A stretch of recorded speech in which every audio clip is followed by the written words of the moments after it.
네, 주의 육부 예배에 오신 우리 모두를 주님의 이름으로 사랑하고 축복합니다. 우리 옆 사람과 인사하겠습니다. 하하하 이렇게 인사하겠습니다.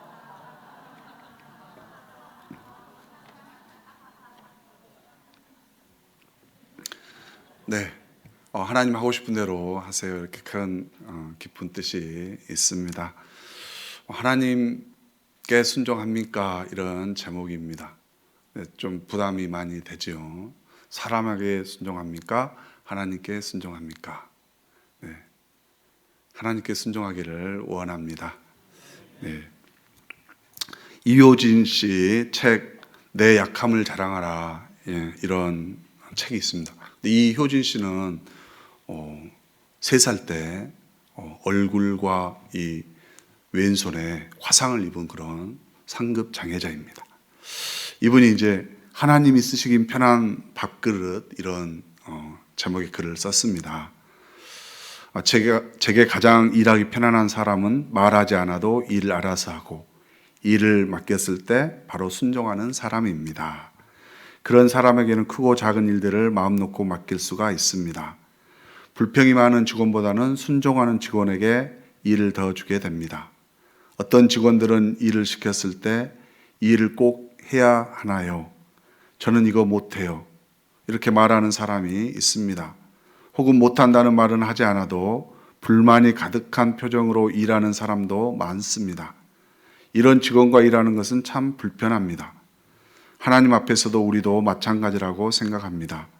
저는 하나님 앞에서 오직 순종함으로 하나님이 쓰시기 편하게 해드리고 싶습니다. 때론 시키지 않아도 아빠의 마음을 알아채고 일함으로써 하나님을 감동시키는 딸이 되고 싶습니다. 저는 쓰임 받음에 있어 하나님 앞에 밥그릇 같은 딸이 되고 싶습니다. 언제 사용해도 부담 없이 제일 자주 사용하는 그릇이 바로 밥그릇입니다. 반대로 와인잔이나 고급 그릇은 깨질까봐 자주 사용하지 못하고 장식장에 주로 들어가 있습니다. 보기는 좋으나 사용하기는 어려운 그릇보다는 밥그릇처럼 날마다 쓰임받는 딸이 되고 싶습니다. 나아가 날마다 하나님께 감동의 눈물과 기쁨을 선사하고 싶은 것이 저의 가장 큰 소망입니다. 네, 여기 보면 이제 순종의 의미가 잘 나타나 있습니다. 순종이라고 하는 것은 특별하게 다른 사람들, 웃사람에게 그분의 의견이나 말을 순순히 따르는 것을 순종이라고 합니다. 근데 다르게 표현해 보면 강압적이거나 또 억지로 이렇게 하는 것을 복종이라고 하지요. 순종은 기쁨으로 따르게 되는 것입니다. 어제 우리가 달력 작업을 했습니다.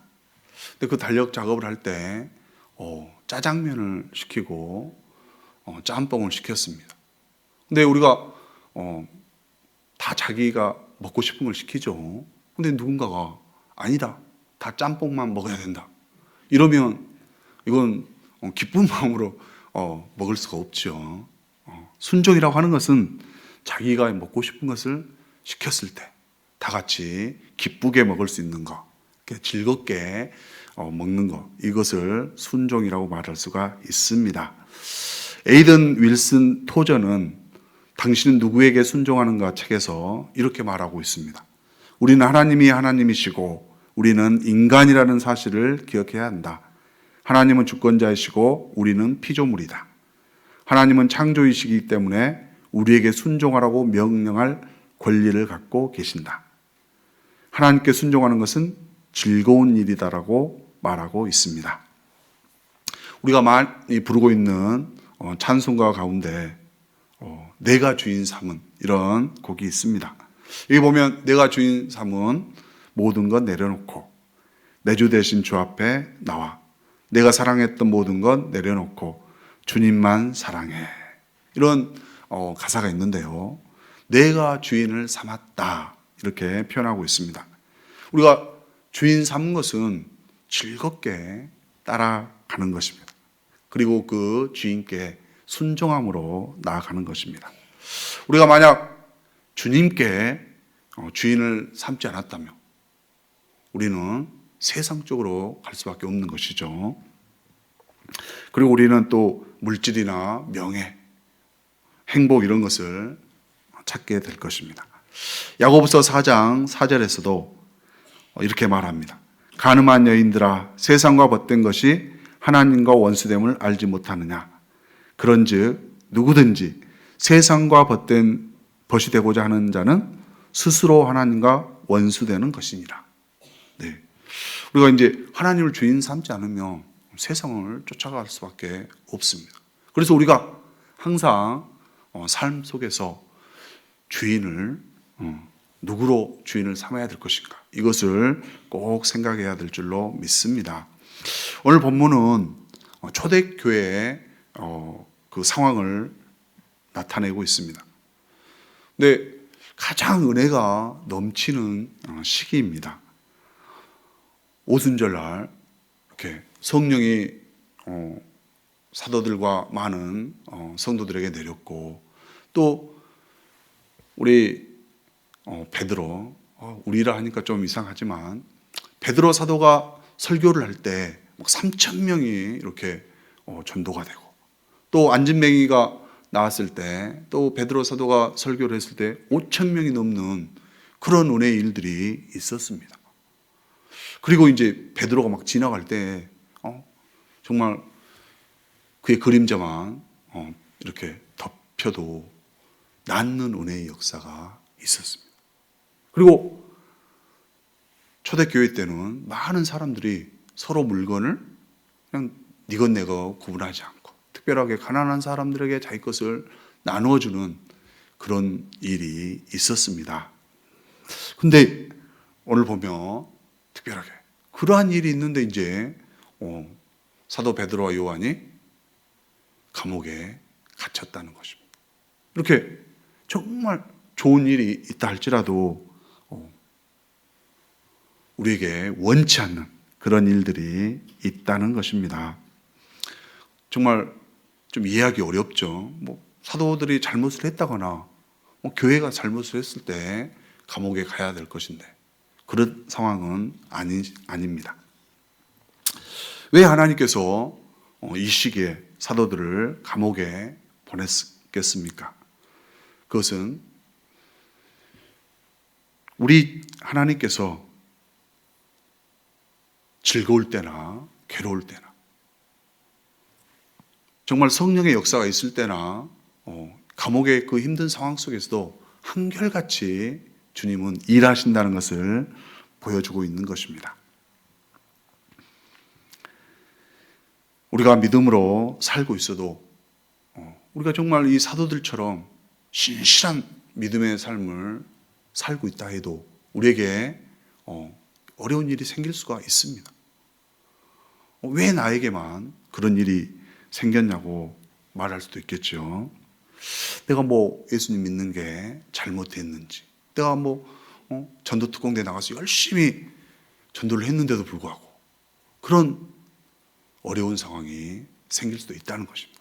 그랬을 때 사도들의 그 삶을 보면서 우리의 이 시대에도 똑같이 그때와 동일하게 우리 주님은 역사하신다는 것입니다. 우리가 입으로는 내가 주인 삼은 모든 것 내려놓고 이렇게 찬양을 잘합니다. 그러나 우리의 처한 현실이 정말 어려워지면 어떻게 됩니까? 주님은 좀 멀어지고 그 현실에 정말 해답을 찾아서 나아가는 것입니다. 오늘 본문에 보면서 이 감옥에 갇힌 이 상황 속에서도 우리 하나님은 어떻게 일하시는 것을 한번 보도록 하겠습니다. 우리가 첫 번째 보면 29절에 보면 베드로와 사도들이 대답하여 이르되 사람보다 하나님께 순종하는 것이 마땅하니라, 이렇게 말하고 있습니다. 이것은 죄 사자가 이제 베드로와 요한이 감옥에 갇혔을 때 그들을 데리고 나와서 성전에서 가서 전하라고 말했습니다. 생명의 말씀을 전해라. 근데 이들이 이제 대제사장과 사두개인들이 가서 딱 보니까 그들이 감옥 안에 없는 겁니다. 그것은 주의 사자가 도와줬기 때문이죠. 그래서 이제 다시 그들을 성전에서 데려다가 이 대제사장들이 말을 합니다. 이 사람의 이름으로는 가르치지 말라 하였거늘 왜 가르치고 있었느냐, 이렇게 물어봅니다. 이때 베드로가 뭐라 합니까? 사람보다 하나님께 순종하는 것이 마땅하다, 이렇게 말을 하고 있습니다. 우리가 삶을 살다 보면 정말 고난이 있을 수가 있습니다. 정말 경제적으로 어려움을 겪을 수도 있습니다. 근데 세상적으로 보면 복음대로 안 살고 말씀대로 순종 안 하면 잘 될 것 같기도 합니다.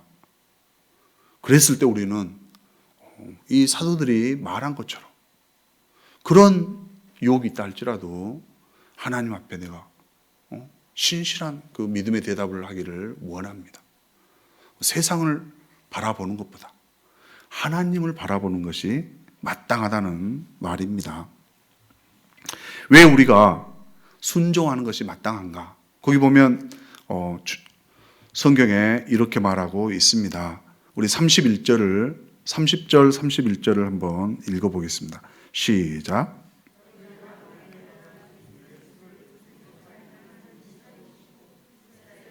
회개함과 죄사함을 주시려고 그를 오른손으로 높이사 임금과 구주로 삼으셨느니라. 네, 오늘 본문에 보면 분명하게 우리에게 예수님께서 우리를 살리셨다고 말하고 있습니다. 성경에 이렇게 기록된 것은 우리에게 꼭 기억하라는 말입니다. 이 구원함은 돈으로나 또 명예로나 다른 권세로도 얻을 수가 없습니다. 오직 주님만이 우리에게 주시는 것입니다. 그래서 우리가 예수님을 따르는 것이, 그분의 말씀을 듣는 것이 마땅하다는 것입니다. 또 32절에 보면 왜 순종을 해야 되는가? 그것은 순종하는 자에게 하나님께서 성령을 주신다, 이렇게 말을 하고 있습니다. 순종하지 않으면 성령을 받겠습니까? 성령을 주시지 않겠죠. 그래서 우리는 성령이 우리 몸 안에 내주함으로써 성령이 일할 수 있도록 우리는 주님의 말씀에 순종하며 나가야 되는 줄로 믿습니다. 우리 성도 여러분, 우리가 하나님 앞에 정말 쓰신다는 그 마음, 헌신한다는 마음은 주님 앞에 끝까지 순종한다는 그 마음을 가지고 있으면 어떠한 상황이 온다 할지라도 그것을 이겨낼 줄로 믿습니다. 이 순종한다는 마음이 없으면 일을 하다가도 할 수가 없습니다. 하나님을 놓치게 되는 것이죠. 또 우리 주님은 우리에게 이 순종할 때 돕는 사람을 분명하게 붙여주시는 것입니다. 우리 33절부터 35절에 보면 이 가말리엘 율법 교사가 나옵니다. 분명 이 가말리엘은 바리새인입니다. 그러면 이 사도와 사도들을 죽이려는 그 편에 서 있는 사람입니다. 그럼에도 불구하고 가말리엘을 통해서 우리 하나님은 돕는 은혜를 베푸는 것입니다. 우리 모세도 보면 바로의 공주는 분명하게 모세를 이스라엘 그 자녀들을 죽여야만 되는 그런 입장이지만 우리 하나님께서는 어떻게 합니까? 정말로 하나님이 일을 하신다는 것입니다. 우연을 가장한 하나님의 섭리를 통해서 분명하게 일을 하고 계시는 것입니다. 이 가말리엘은 어떤 사람입니까? 정말 예수님을 죽이는 편에 섰던 사람들입니다. 그런 상황 속에서도 우리 베드로와 요한은 정말 주님 앞에 사람보다 하나님께 순종하는 것이 마땅하다고 말을 하고 있습니다. 사랑하는 성도 여러분, 하나님은 우리에게 말씀하십니다. 우리가 어떠한 상황 속에 있다 할지라도 순종을 각오하면 우리에게 또 돕는 사람을 보내주신다는 것이죠. 우리가 문제가 있을 때 정말 주님께 순종하고 나아가기를 원합니다. 그리고 기도하면 하나님께서 분명하게 은혜로 함께 하실 줄로 믿습니다. 우연이란 있을 수 있지만 믿음의 성도 입장에서 보면 우연은 있을 수 있지만 결코 우연이 아닙니다. 그것은 하나님의 섭리요, 하나님의 도움의 손길입니다. 우리 마지막으로 세 번째 교훈은 그리 아니할지라도 순종하는 것입니다. 믿음의 사도들이 감옥에서 갇히고 또 나왔습니다. 그런데 다시 잡아서 또 감옥에 넣었습니다. 한번 연단을 받았고 고생을 했으면 다음에 이 고난이 일어나지 않아야 될 텐데 또 고난이 있다는 것입니다. 우리 7장에도 보면 스데반의 집사의 순교가 나옵니다. 그리고 12장에 보면 예수님의 제자 야고보의 순교가 나옵니다. 정말 주님이 일하시는데 계속해서 믿음의 성도들에게는 어려운 일이 있을 수 있다는 것입니다. 우리 성경에 기록된 내용들을 보면 우리 마음에 즐거운 그런 내용만 기록된 건 아닙니다. 이렇게 어려운 일들도 기록을 하고 있습니다. 우리가 주님의 순종을 포기하지 않고 나아간다면 우리 주님은 끝까지 우리들을 지켜줄 줄로 믿습니다. 끝까지 포기하지 마십시오. 즐겁게 나가야 된다는 것입니다. 우리가 순종을 즐겁게 하는 것은 주님의 뜻입니다. 오늘 우리가 41절에 보면 우리의 어떤 마음가짐에 대해서 설명을 하고 있습니다. 사도들은 그 이름을 능욕받는 일에 합당한 자로 여기심을 기뻐하면서 공회 앞을 떠나니라. 예수님의 이름을 전하다가 능욕을 받는다는 것입니다.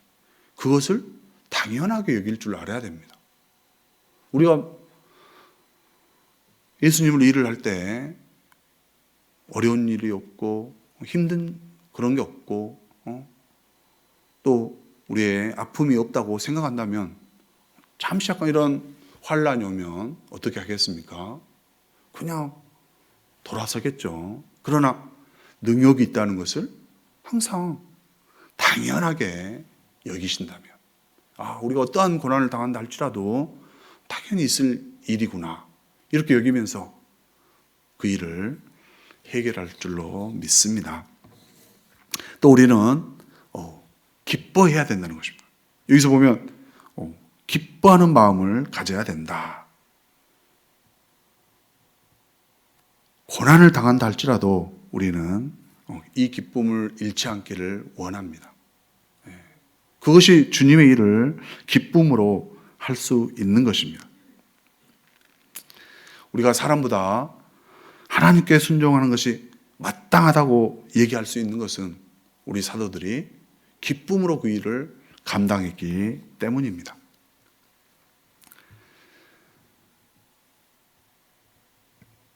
우리 42절에 보면 사도들이 또 무슨 일을 했는가? 그 어려운 상황 속에서도 이 사도들은 주님의 일을 힘썼다는 것을 볼 수가 있습니다.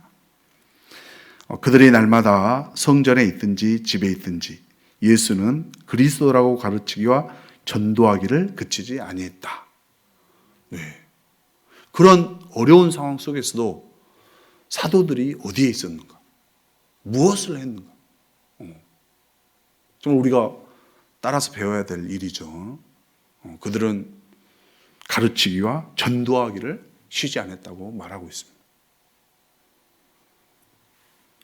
우리가 주님의 말씀에 순종하고 나아가는 것은 기쁜 일입니다. 어려움 속에서도 이 일을 능히 해낼 줄로 믿습니다. 이제 말씀을 맺겠습니다.